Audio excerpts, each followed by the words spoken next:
Hey guys, how you doing?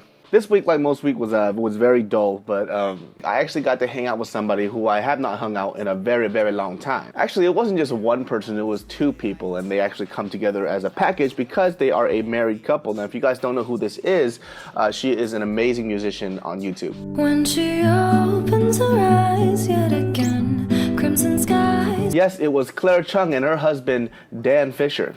I'm gonna slap you in public. Oh, is that right? Mm-hmm. You're not even white.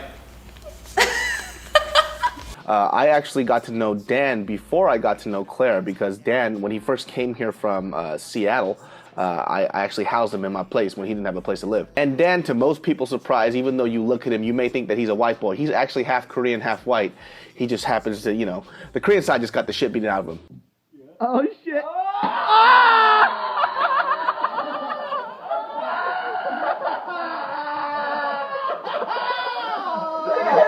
But shortly after Dan was making the transition from Seattle to over here, we decided to move in together at this apartment off of Wilshire in K-Town. And if you guys want to know what Dan does, Dan is a videographer. He does amazing work. And of course, being a videographer, he has a lot of cool toys. Like we were messing with this drone that he had earlier. I know a lot of you girls don't give a fuck, but who cares? Shit was cool. I got a girlfriend now, I don't care.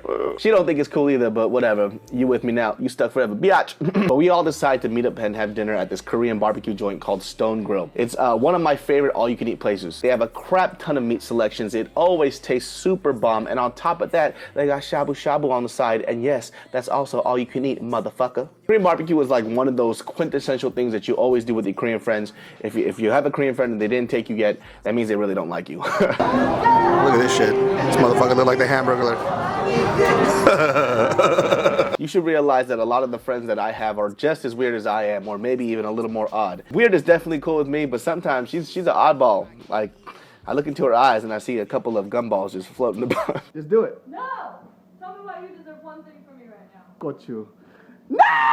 Funny enough, the first time I met Clara was actually because we did a video together called Heart to Heart. Now, Heart to Heart was a series that I started where I wanted to interview different YouTubers, and it was very natural. It didn't give a lot of pressure to people who didn't act, and so they could just be themselves, and I would just create the comedy around them. So the Heart to Heart episode that we did, there was a part where I kind of break into her house, and while I'm going through the window, I told her she could freestyle any type of insults that she wants. And the first thing that comes out of this bitch's mouth is,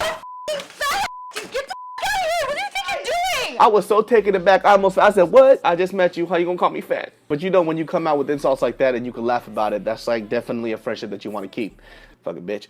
He's such an amazing talent. When it comes to a lot of YouTube musicians, like when I hear them make their originals, it doesn't move me a lot. But there was this one song that Clara made called Fish that people didn't know what the meaning was. It was about her husband, Dan Fisher. When I heard it, it started, you know, it lightweight made me tear up a little bit. I was like, but for me, that's what makes a really good musician, and that's what really good music is. They could take their thoughts and their emotions and kind of put us into a world that we really aren't privy to. But the moment they take those emotions and thoughts into song, we suddenly connect with it. And that's why Clara is such a great musician, because when I listened to that song, I was like, I want to be that fish. But I genuinely believe there is a huge difference between music that is popular and the music that's going to last. Why do you think I listen to Brian McKnight so much? I specifically listen to Brian McKnight because he came around right when I got dumped by my very first girlfriend and I wanted to die.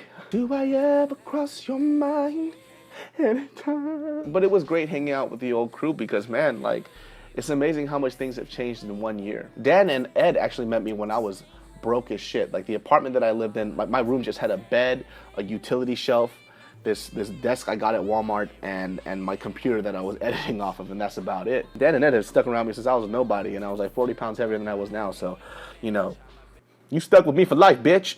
Being around them too is also another reminder that how much I've grown too, because back in the day, my friends' choices were absolutely poor. It was always about people that could make me look cool or do something for me. But when you choose to be around people who are genuinely good-hearted people, they start to reflect and grow upon you too. So Korean barbecue brings people together.